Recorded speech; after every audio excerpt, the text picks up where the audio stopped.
Hello जय हिंद प्यारे साथियों, कैसे हैं आप लोग। देखिए आज हम लोग लेकर आए हैं क्लास 12 केमिस्ट्री का चैप्टर नंबर 5 मेरे प्यारे बच्चों, पृष्ठ रसायन सरफेस केमिस्ट्री का मोस्ट शॉर्ट ऑब्जेक्टिव क्वेश्चन जो कि आपके परीक्षा के लिए काफ़ी ज़्यादा इंपॉर्टेंट है। तो आइए प्यारे बच्चों फटाफट शुरुआत करते हैं और आप लोग अच्छे तरीके से हर एक क्वेश्चन को याद कर लीजिएगा, ठीक है। तो चलिए पहला नंबर क्वेश्चन है कि दूध निम्नलिखित में से किसका उदाहरण है। देखिए दूध जो है प्यारे बच्चों किसका उदाहरण है, किसका एग्जाम्पल है। तो देखो दूध जो होता है पायस, जिसे हम लोग इमल्सन बोलते हैं, इंग्लिश में भी याद रखना क्योंकि कभी कभार इंग्लिश में भी दे देता है। तो दूध किसका उदाहरण है, तो ये पायस का यानी इमल्सन का है। तो राइट आंसर ए नंबर बिल्कुल सही जवाब होगा।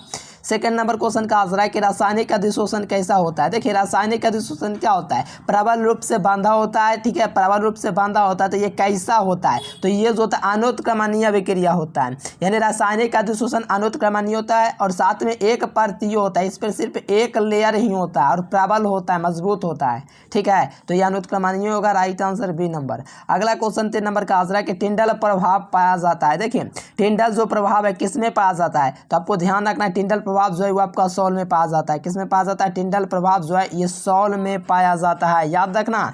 टिंडल प्रभाव जो है मेरे प्यारे बच्चों सॉल में पाया जाता है। चलिए बहुत बढ़िया। आइए अगला क्वेश्चन देखिएगा, तो रासायनिक अधिशोषण में कितना परत होता है। देखो रासायनिक अधिशोषण जो होता है, अभी मैंने बोला कि रासायनिक अधिशोषण में एक परत होता है क्योंकि रासायनिक अधिशोषण प्रबल होता है, इस प्रकार से एक परत ही इस पर जम पाता है, ठीक है, इसके सतह पर, ठीक है। तो इसको हम लोग बोलते हैं एक परतीय। और जो विद्यार्थी नोट्स और सब्जेक्ट का लेना चाहते हैं जरूर से ले लीजिए, इसमें आपको सारा सब्जेक्ट का नोट्स मिलेगा, chapter wise objective, chapter wise subjective और साथ में गेस महत्वपूर्ण क्वेश्चन जो कि आपके परीक्षा के लिए काफ़ी ज़्यादा इंपॉर्टेंट है। तो आप लोग लेने का प्रयास जरूर से करिएगा, मात्र 399 रुपये पेमेंट लगेगा प्यारे बच्चों, ठीक है, तो जरूर से ले लीजिएगा। आइए अगला क्वेश्चन देखिएगा, एंजाइम का मुख्य अवयव होता है। देखिए एंजाइम जो होता है इसका मुख्य अवयव क्या होता है, तो एंजाइम जो होता है मेरे प्यारे बच्चों इसका मुख्य अवयव प्रोटीन होता है, कि जितने भी एंजाइम है, ठीक है, इसका मुख्य अवयव जो होता है वो प्रोटीन होता है। तो राइट आंसर जो होगा ए नंबर बिल्कुल सही जवाब होगा। याद रखना एंजाइम जो होता है प्रोटीन होता है। देखो अधिशोषण की जो प्रक्रिया जो होते हैं वो कैसी होते हैं। जो अधिशोषण जो होता है कहाँ पर होता है, पृष्ठ पर होता है, ठीक है, और अवशोषण क्या होता है पृष्ठ के अंदर होता है। तो अधिशोषण पूछा जा रहा है, ठीक है। तो अधिशोषण जो होता है वो आपका पृष्ठीय घटना, मतलब कि क्या पृष्ठ पर होता है। जैसे कि अधिशोषण में क्या होता है, इसके पृष्ठ पर आकर के पदार्थ आकर क्या हो जाते हैं, जमा हो जाते हैं इस प्रकार से, ठीक है। तो ये जो होता है अधिशोषण क्या होता है, पृष्ठ पर आकर के जमा होता है, पृष्ठीय घटना। अगला क्वेश्चन 7 नंबर का हाजिर है। देखो चैनल को सब्सक्राइब जरूर से कर लेना है, सही बच्चे नए नए चैनल से जुड़े हो। आज अगला क्वेश्चन 7 नंबर, निम्नलिखित में से किसमें टिंडल प्रभाव नहीं होता है। देखिए टिंडल प्रभाव किसमें नहीं पाया जाता है, तो याद रखना टिंडल प्रभाव जो होता है चीनी के घोल में नहीं पाया जाता है। तो राइट आंसर ए नंबर याद रखना है, टिंडल प्रभाव किसमें नहीं पाया जाता है, तो सॉल में नहीं पाया जाता है, ठीक है। याद रखना बहुत ज़्यादा इंपॉर्टेंट क्वेश्चन है, काफ़ी ज़्यादा कमाल का क्वेश्चन है। देखो P2O5 दोस्तों क्या, देखो ये जब भी बात आएगा P2O5 की तो ये क्या होता है, तो ये मेरे प्यारे बच्चों क्या होता है, तो एक अच्छा अवशोषक होता है, इसको ध्यान रखना। P2O5 जो होगा मेरे प्यारे बच्चों ये जो होगा अच्छा अवशोषक की तरह कार्य करेगा। देखो रक्त पर आवेश पाया जाता है। देखो रक्त जो होता है मेरे प्यारे बच्चों इस पर जो आवेश पाया जाता है वो नेगेटिव आवेश इस पर होता है, ठीक है। याद रखना रक्त पर जो आवेश होता है मेरे प्यारे बच्चों नेगेटिव आवेश होता है, इसको थोड़ा ध्यान रखिएगा। आज अगला क्वेश्चन मेरे प्यारे बच्चों, द्रव स्नेही कोलाइट का उदाहरण क्या है, ठीक है। द्रव स्नेही कोलाइट का उदाहरण जो है मेरे प्यारे बच्चों कौन है। द्रव स्नेही क्या होता है, जो आसानी से द्रव के साथ क्रिया करके द्रव स्नेही बना लेता है, द्रव स्नेही कहलाता है। जैसे जिलेटिन आप लोग देख लीजिए इसी का उदाहरण है। और गोंद की बात करें यह भी जो होता है इसी प्रकार का उदाहरण है। स्टार्च ग्लूकोज ये सब जो है इसी का उदाहरण है, यानी कि द्रव स्नेही कोलाइट का ही उदाहरण है ये चारों, ठीक है। अच्छे तरीके से याद रखना। चलो बहुत बढ़िया, राइट आंसर डी नंबर होगा इनमें से सभी।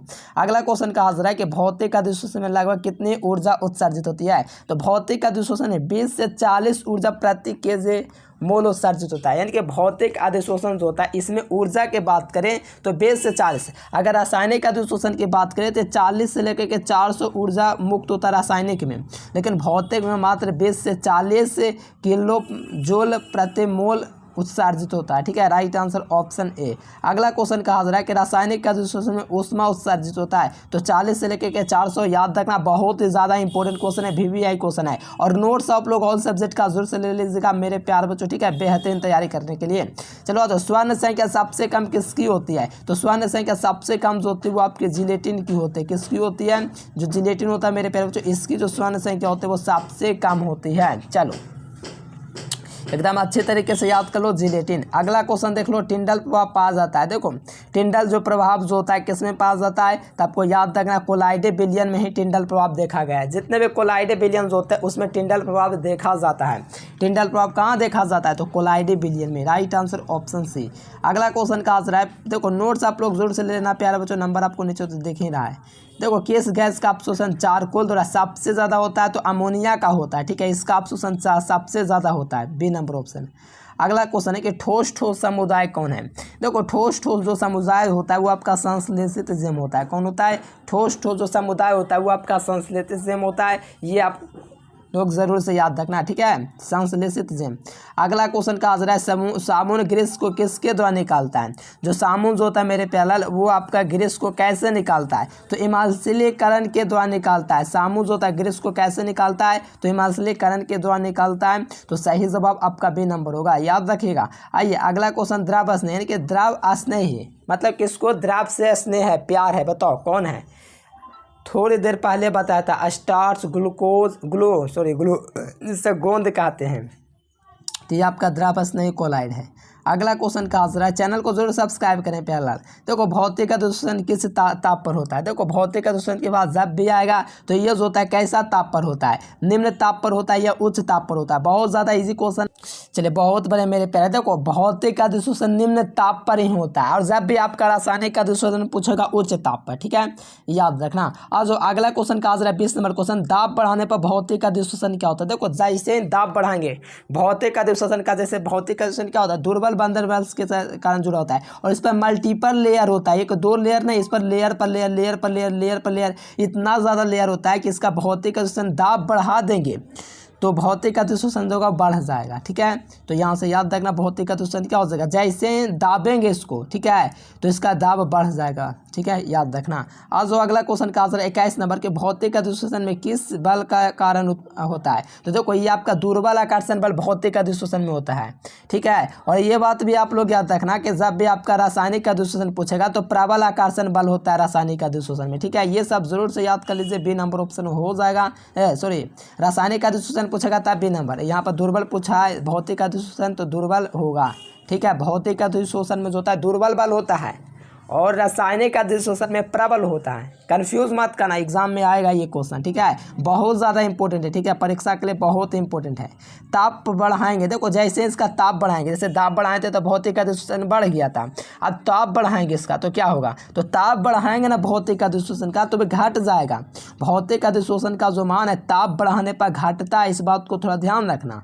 ठीक है, और बाकी 2 नंबर में करवाता हूँ वो सब क्लास कीजिए तभी और अच्छे तरीक़ा से समझ में आएगा।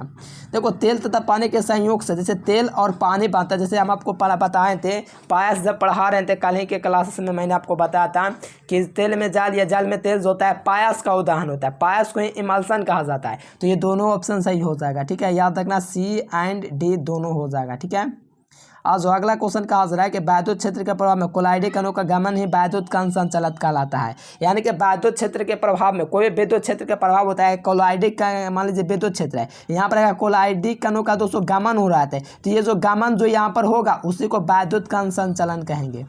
अगला क्वेश्चन का आंसर है 25 नंबर, कोलाइडे बिलियन का उदाहरण कौन है। देखिए कोलाइडे बिलियन कौन है, तो देखो खून भी आपका कोलाइडी है, गोंद भी कोलाइडी है, जेल भी, यानी कि बड़ा बड़ा ये आकार है, तो ये इनमें से सभी हो जाएगा। वास्तविक रियल सॉल्यूशन कौन है, बताओ ट्रू सॉल्यूशन कौन है, बता दो प्यारे बच्चों। नमक, ग्लूकोज, फ्रुक्टोज ये सब जो है ये आपका इसी का उदाहरण है वास्तविक बिलियन का। देखो निलंबन कौन है, देखो निलंबन बहुत ज़्यादा बड़ा आकार होता है, ईंटी हो गया, आटा हो गया, सत्तू हो गया, ये सभी ऑप्शन होगा। कोलाइडे बिलियनों का व्यास, देखो व्यास पूछा जाता है किसमें, तो नैनोमीटर में। तो नैनोमीटर में 1 से लेकर के 1000 तक होता है। सेंटीमीटर में क्या होता है 10⁻⁵ से 7 तक होता है। वो क्या होता है मेरे प्यारे बच्चों, वो लगभग जो होता है सेंटीमीटर में होता है। लेकिन नैनो की बात एनएम जो होगा प्यारे बच्चों नैनो में, तो 1 से लेकर के 1000 तक होगा। आज जो अगला क्वेश्चन मेरे प्यारे, कोलाइडे बिलियनों का आकार सेंटीमीटर में देखो पूछा गया है। तो सेंटीमीटर में अगर मीटर में पूछेगा तो यहाँ से थोड़ा बहुत कन्वर्ट खुद से भी कर सकते हो। जैसे सेंटीमीटर में पूछा तो 10⁻⁵ से लेकर के 10⁻⁻7 सेंटीमीटर हो जाएगा। ठीक है, चलिए बहुत ही महत्वपूर्ण क्वेश्चन है, इसको और अच्छे तरीके से थोड़ा याद रखना।